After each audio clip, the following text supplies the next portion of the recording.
હવે મિત્રો હું તમને બે સંબંધની વાત કરું. જ્યારે ગણની વાત આવતી હતી ત્યારે આપણે એવો શબ્દ વાપરતા હતા ખાલી ગણ, સાર્વત્રિક ગણ. તો શું અહીંયા ખાલી સંબંધ, સાર્વત્રિક સંબંધ આવા નામ ન હોઈ શકે? બિલકુલ હોઈ શકે. એના માટે હું તમને એક્ઝામ્પલ આપું અને એક્ઝામ્પલ દ્વારા તમને સમજાવી દઉં ખૂબ સરસ રીતે. પહેલા વાત કરીએ આપણે ખાલી સંબંધ.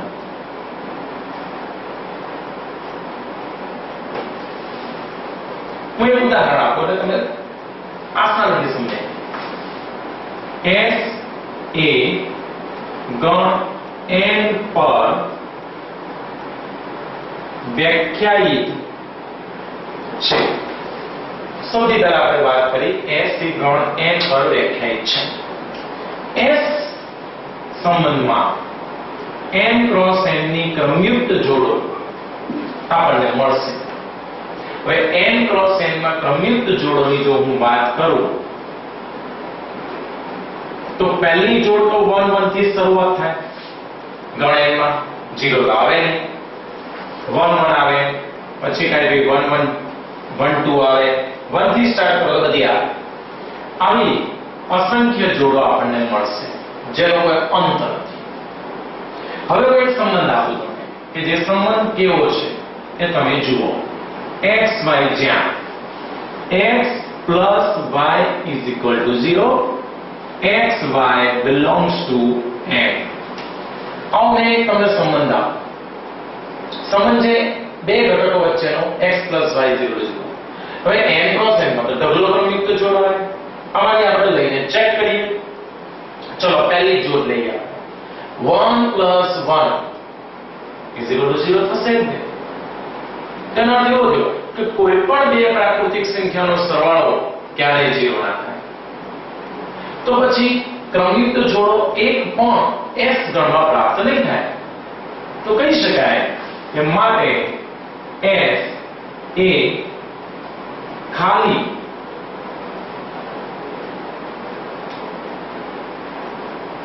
સંબંધ દર્શાવે છે. સિમ્પલ. બરાબર સમજાયું? એક એવા સંબંધનું ઉદાહરણ આપણે જોયું કે જેની અંદર સંબંધ S માં એક પણ ક્રમયુક્ત જોડ મળી શકતી નથી. એક એવા આપણે ઉદાહરણમાં જઈએ કે જે સાર્વત્રિક સંબંધ દર્શાવે છે.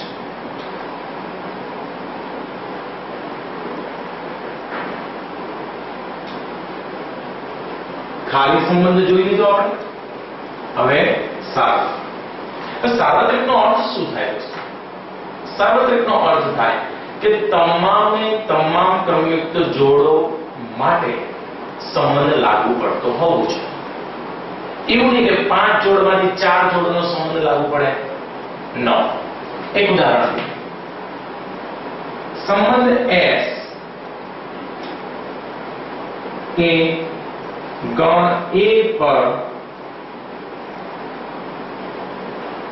વ્યાખ્યાયિત છે. આપણે ઉદાહરણ તરીકે ગણ A ના કેટલાક સભ્યો લઈએ 1 2 3. તો આપણને A ક્રોસ A માં કેટલા ઘટક મળશે?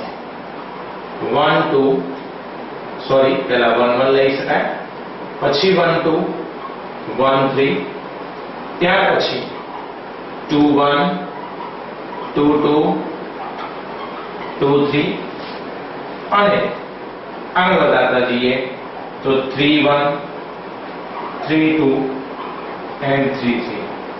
તો આપણને A ક્રોસ A માં 1 થી લઈ 9 ક્રમયુક્ત જોડો મળે. આ 9 જોડ એવો કોઈ સંબંધ છે કે જે સંબંધનું પાલન કરતી હોય તો એવો સંબંધ સાર્વત્રિક સંબંધ કહેવાય. ખ્યાલ આવે છે? જો n ક્રોસ n ની બધી જ જોડોનું પાલન કરતી કોઈ સંબંધની વાત કરી હોય તો એ સંબંધને સાર્વત્રિક સંબંધ કહેવાય. પણ અહીંયા તો એક પણ ક્રમયુક્ત જોડનું પાલન થતું નથી માટે ખાલી છે. તો એવો એક સંબંધ હું તમને બતાવું. સંબંધ હવે હું વ્યાખ્યાયિત કરું છું. S x y જ્યાં x less than or equal to y અથવા y less than or equal to x. xy belongs to ગણ A. આવો એક સંબંધ લીધો. હવે તમે મૂકી જુઓ, બધી જ જોડો અહીંયા એપ્લાય કરી જુઓ. હવે મારે એક વાત તમને સમજાવી દેવી પડશે કે અથવાનો અર્થ શું. અથવાનો અર્થ એવો થાય દોસ્તો કે આમાંની કોઈ પણ ક્રમિક જોડ યા તો આ સંબંધનું પાલન કરે યા તો આ સંબંધનું પાલન કરે. બેમાંથી એકનું પાલન કરશે ને તો પણ એ ગણ S સંબંધનું પાલન કરે છે તેમ કહેવાય. તો તમે બધી જોડ મૂકી જુઓ. 1 1 x ની કિંમત 1 y ની કિંમત 1 એ અહીંયા પાલન કરશે કારણ કે ઇક્વલ ટુ છે. 1 2 તો x ની જગ્યાએ 1 y ની જગ્યાએ 2 તો 1 નાનો 2 મોટો બિલકુલ સત્ય છે. અચ્છા 1 3 તો 1 નાનો 3 મોટો એ પણ સત્ય છે. 2 1 2 નાનો અને 1 મોટો ના એવું ના થઈ શકે એટલે આપણે અહીંયા મૂકીશું.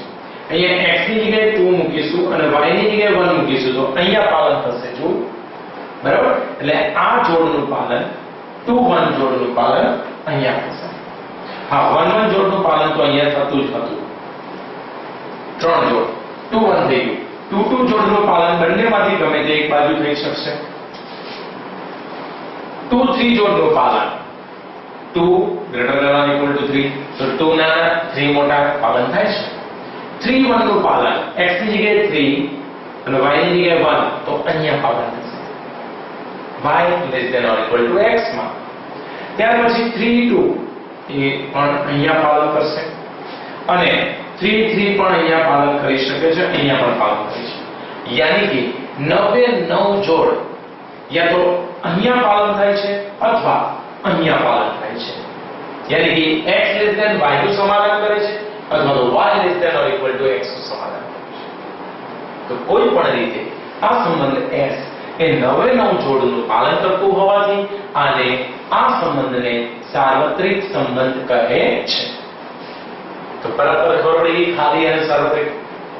ઓકે, હવે આપણે ચેપ્ટર માટે જરૂરી ખૂબ જ જરૂરી એવા 3 સંબંધોની વાત કરવાની છે અને એ સંબંધોના નામ હું તમને આપી દઉં છું.